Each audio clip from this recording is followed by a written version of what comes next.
नागलोक में नागिन उर्वशी के लौटने के चलते खुशी का माहौल है। लेकिन जब नागिन उर्वशी आती है तो सभी नागलोक वासी उसकी लंबी लहराती हुई चोटी देखकर हैरान थे।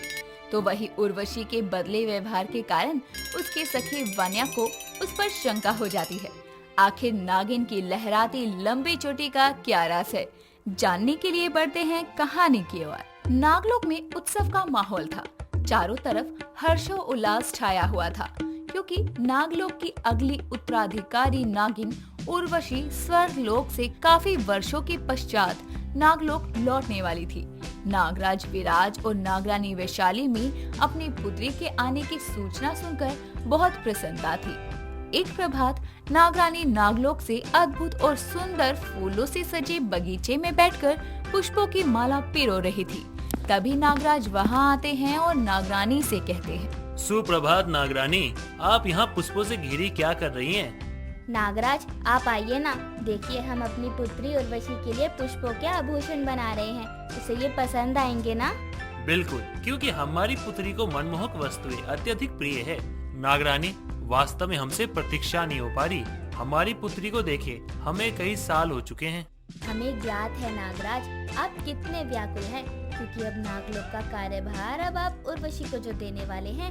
सत्य कहा नागरानी आपने, क्योंकि स्वर्गलोक से वो महाशक्तियों को अपने अंदर समाहित करके जो ला रही है, जिससे वो इस नागलोक की रक्षा करेगी।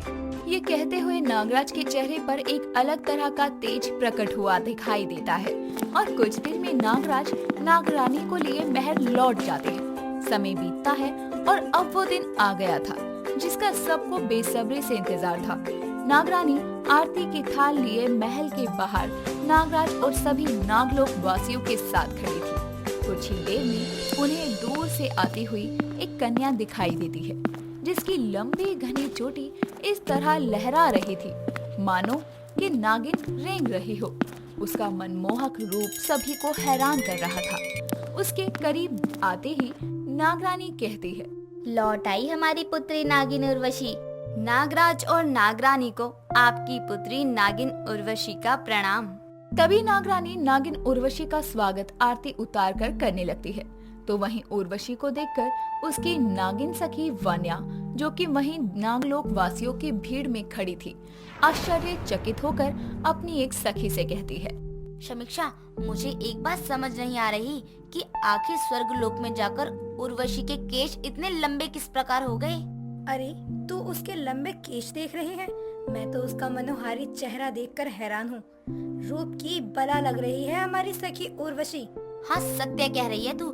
कल जब हम उर्वशी से भेंट करने जाएंगे तो उससे सब कुछ विस्तार में पूछेंगे। हाँ बिल्कुल।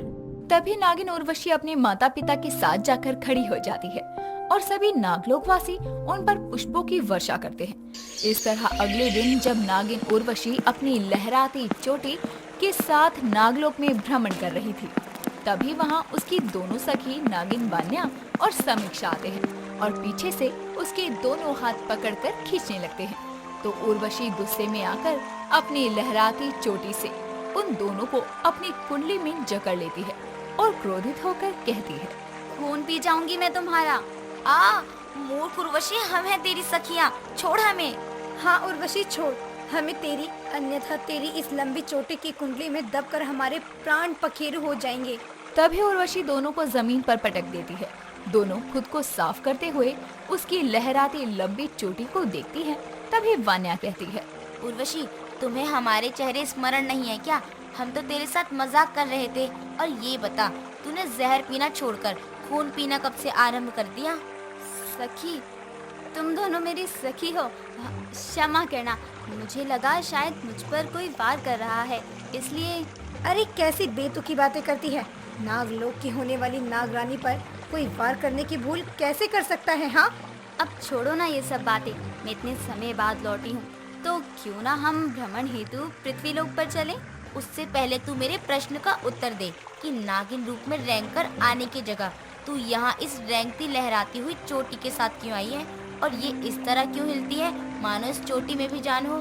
वान्या उसकी चोटी को हाथ लगाने जा ही रही थी कि तभी नागिन उर्वशी घबरा सी जाती है और अपनी लंबी चोटी को पीछे करते हुए कहती है, अरे तुम दोनों तो मेरी चोटी के पीछे ही पड़ गए हो, और अब इतनी शक्तिशाली नागिन नागलोक रेंगती हुई आएगी तो उसकी प्रतिष्ठा का क्या होगा? कभी विचार किया है? बताओ, अब रेंगने से भी कोई नागिन की प्रतिष्ठा जाती है? अब क्या हम नागिनें रेंगना छोड़कर उड़ने या तैरने लगे? हाँ, खैर छोड़ो, हमें कोई आवश्यक काम याद आ गया है, हम चलते हैं। अरे पर नागिन उर्वशी अपनी सखियों की बात सुने बिना ही वहाँ से अपनी चोटी लहराते हुए चली जाती है। ये बात वान्या को बहुत खटकती है। ऐसे ही धीरे धीरे समय बीतता है और नागराज नागलोक में नागिन उर्वशी के ताजपोशी होने की तिथि की घोषणा कर देते हैं, जहाँ सभी नागलोक वासियों को खुशी होती है। तो वहीं इस घोषणा से नागिन उर्वशी विचलित हो जाती है। तो वहीं दूसरी तरफ नागलोक में सभी नागिन उर्वशी की लंबी चोटी की चर्चा कर रहे थे। एक रोज जब उर्वशी अपनी दोनों सखियों के साथ झरने पर स्नान के लिए जाती है, तो रास्ते में उन्हें एक खून से लथपथ राक्षस मृत मिलता है, जिसे देखकर उर्वशी की दोनों सहेलियां मुंह बनाते हुए कहती हैं, हे भोलेनाथ, ये मार्ग में हमने क्या देख लिया? हमारा तो मन ही विचलित हो गया। सही कह रही हो वान्या, हम नागिनों को जहर देखकर कितनी खुशी प्राप्त होती है, उतनी ही नफरत किसी का रक्त बहता हुआ देखकर होती है। जहाँ दोनों नागिनों को ये देखकर घृणा सी हो रही थी, तो उसके विपरीत नागिन उर्वशी खून की तरफ ललचाई निगाहों से देख रही थी। ये देखकर वान्या और भी ज्यादा हैरान हो जाती है। तभी समीक्षा उन दोनों का हाथ पकड़कर वहाँ से जाने लगती है, लेकिन बीच रास्ते में आकर नागिन उर्वशी किसी बहाने से दोनों से अलग होकर जाने लगती है। तभी वान्या अपने अर्ध नागिन अवतार में आकर उर्वशी के सामने आती है, तो उर्वशी उसका ये अर्ध नागिन रूप देखकर घबरा जाती है। उसके चेहरे का ये भाव देखकर वान्या उस पर शक करने लगती है और मजाक करते हुए कहती है, अरे होने वाली नागरानी उर्वशी, घबरा क्यों रही हो तुम? अपना अर्ध नागिन अवतार लेकर यहाँ से क्यों नहीं जाती? अर्ध नागिन अवतार? लेकिन उसकी क्या जरूरत है? देखो, अभी सामने से हटो, मेरा जाना जरूरी है। इससे पहले कि वान्या कुछ और कहती, अचानक उर्वशी वहाँ से गायब हो जाती है और उस जगह पर पहुँच जाती है जहाँ उस राक्षस की खून से लथपथ लाश पड़ी थी। तभी वो उस मृत राक्षस की लाश का सारा खून पी जाती है और खून पीते ही उसकी त्वचा में और निखार आ जाता है और वो कहती है, आह, ये रक्त पीकर तो गले में ठंडक पड़ी है, मुझे आवश्यकता थी इसकी। उसने ये कृत्य क्यों किया ये सिर्फ वही जानती थी।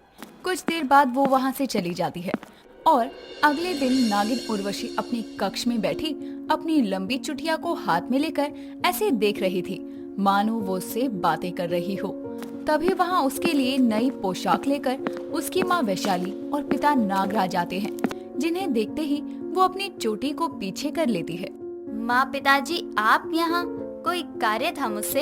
हाँ मेरी पुत्री, तेरी ताजपोशी को केवल 2 दिन का समय शेष रह गया है, इसलिए उस दिन जो तू शाही पोशाक पहनेगी, वही पोशाक मैं भोलेनाथ के मंदिर से अभी मंत्रित करवा कर लाई हूँ। मंदिर से आई पोशाक, अर्थात इसमें दिव्य शक्तियाँ होंगी। मेरा इसे स्पर्श करना भी ठीक नहीं होगा।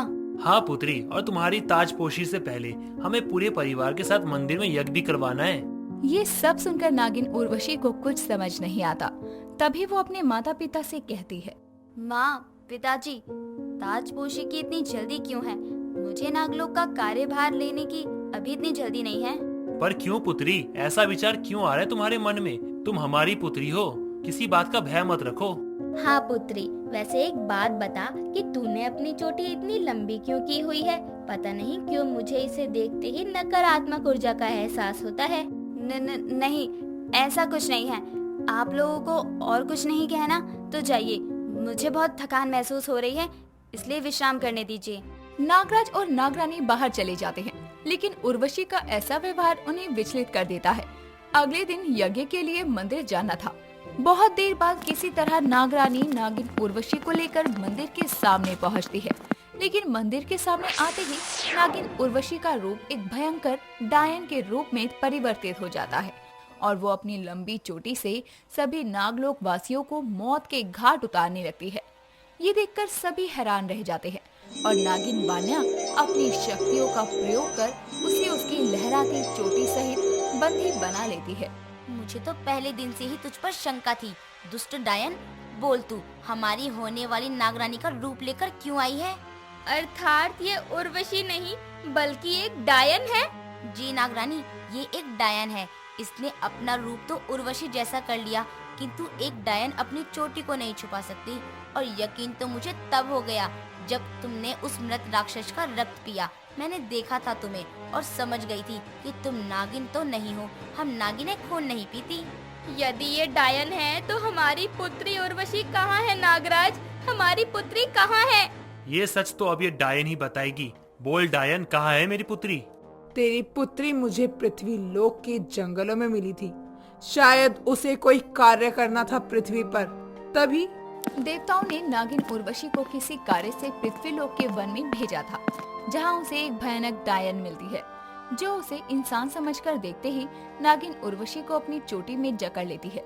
सब कुछ इतना जल्दी होता है कि नागिन उर्वशी अपनी शक्तियों से अपना रक्षण नहीं कर पाती और वो डायन अपनी शक्तियों से उसे बुरी तरह घायल कर उसका खून पीने लगती है। लेकिन खून की जगह जब उसके शरीर में जहर निकलता है तो वो चौंक जाती है। ये क्या, इसके शरीर में तो खून ही नहीं है। ये कैसे बिना खून के इंसान है? दुष्ट डायन, मैं एक इच्छाधारी नागिन हूँ। तूने मुझ पर वार। इतना कहते हुए वो अपनी आखिरी सांस लेती है और मृत्यु को प्राप्त हो जाती है।